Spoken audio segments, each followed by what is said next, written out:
Assalamualaikum warahmatullahi wabarakatuh. Selamat siang siswa-siswi sekalian. Hari ini pertemuan pertama kita, materinya itu tentang komponen penyusun lingkungan hidup. Baik, sebelum kita ke materi, Ibu ingin absen dulu ya. Baik, siapa-siapa saja yang tidak hadir? Oke. Baik, kita langsung saja. Yang pertama, Ibu ingin membahas dulu mengenai tujuan pembelajaran yang ingin kita capai pada hari ini. Yang pertama itu untuk mengetahui pengertian biotik dan abiotik. Yang kedua untuk mengetahui apa saja contoh biotik dan abiotik. Yang ketiga untuk mengetahui pengelompokan komponen biotik dan abiotik. Oke, kita langsung saja ya ke pengertiannya. Saya rasa kalian juga sudah tahu ya apa itu komponen biotik dan abiotik. Baik, komponen biotik merupakan komponen hidup yang ada di alam dan meliputi semua makhluk hidup seperti hewan, tumbuhan, manusia maupun mikroorganisme. Sedangkan komponen abiotik yaitu seluruh unsur yang tak hidup seperti tanah, air, udara maupun cahaya. Dalam ekosistem, komponen biotik dikelompokkan berdasarkan fungsinya yaitu produsen, konsumen, dan pengurai atau dekomposer. Produsen merupakan makhluk hidup yang dapat membuat makanan sendiri, sehingga dia bisa juga disebut sebagai autotrof karena dia bisa menghasilkan makanan sendiri. Contohnya tumbuhan hijau yang memanfaatkan sinar matahari untuk membuat makanan melalui proses fotosintesis. Baik, yang berikutnya itu konsumen.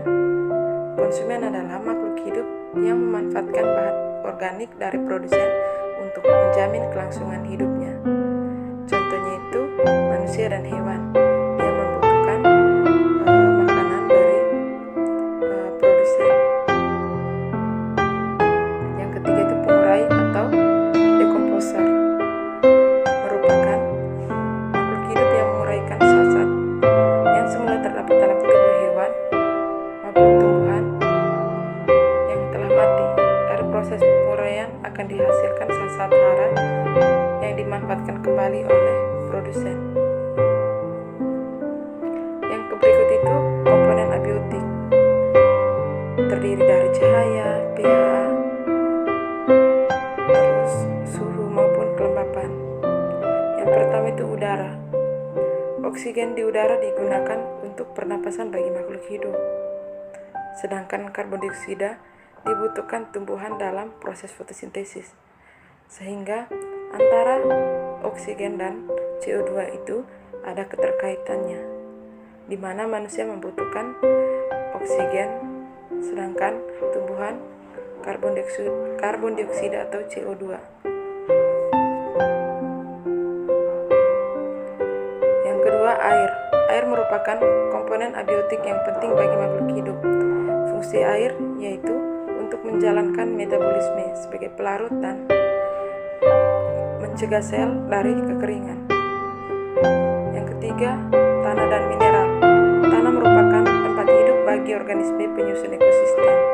Tanah berfungsi sebagai sumber utama tersedianya mineral yang diperlukan oleh makhluk hidup. Sedangkan mineral dimanfaatkan dalam metabolisme tubuh, yaitu menjaga keseimbangan asam basa dan mengatur fungsi-fungsi tubuh. Yang berikutnya itu cahaya. Matahari merupakan sumber energi bagi makhluk hidup di bumi. Jika tidak ada cahaya matahari, bumi akan gelap sehingga tumbuhan tidak dapat melakukan proses fotosintesis. Yang berikutnya itu pH atau derajat keasaman, yaitu tingkat keasaman suatu wilayah. Yang berikutnya itu suhu dan kelembapan. Suhu lingkungan ditentukan oleh banyaknya sinar matahari yang diserap oleh komponen penyusun ekosistem. Baik, itu saja materi yang Ibu jelaskan pada hari ini. Kurang dan lebihnya Ibu mohon maaf bila ada salah kata atau penyampaian yang kurang jelas. Untuk pekan depan, Ibu ingin bagikan kalian ke beberapa kelompok. Di kelas ini ada berapa siswa ya?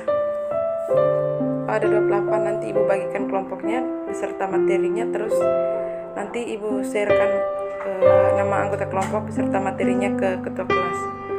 Baik, terima kasih.